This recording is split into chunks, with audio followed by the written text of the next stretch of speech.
अगे कोइल बिया हुआ तोर एको साल ना होलोगे हेते हेते बोले कैसे बढ़ गेलोगे बोली ना कोइल बिया हुआ तोर एको साल ना होलोगे हेते हेते बोले कैसे बढ़ गेलोगे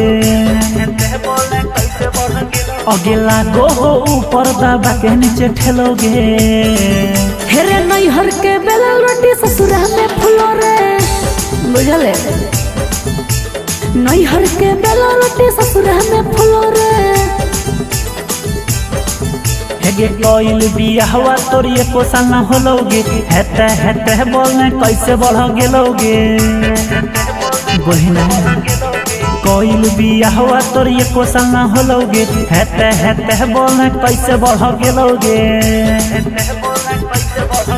अगे लागो हो ऊपर दबा के नीचे ठेलोगे हेरे नैहर के बेला रोटी ससुरा में फुलो रे बुझले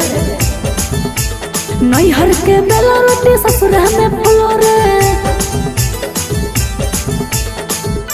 नैहर के बेला रोटी ससुरा में फुलो रे ससुरा में फुलो रे ससुरा में फुलो रे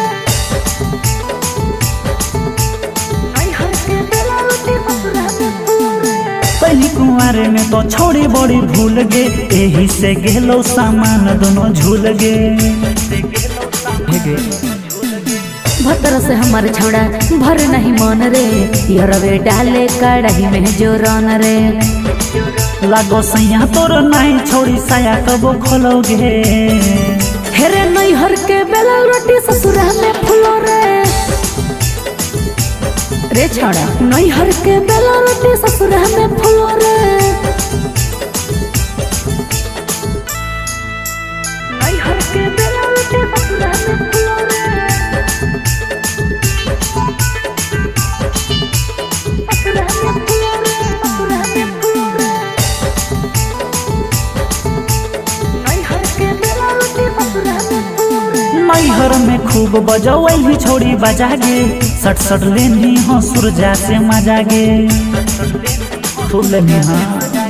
भतर हमार छोड़ा हो खाली नाम के यार के कोइल हो कुल सब काम रे हर गोटार जहनु बम्बा पकड़ के रोजे झूलोगे हेरे नैहर के बेला रोटी ससुरा में फुलो रे के बुझनी हेरे नैहर के बेला रोटी ससुरा में फुलो रे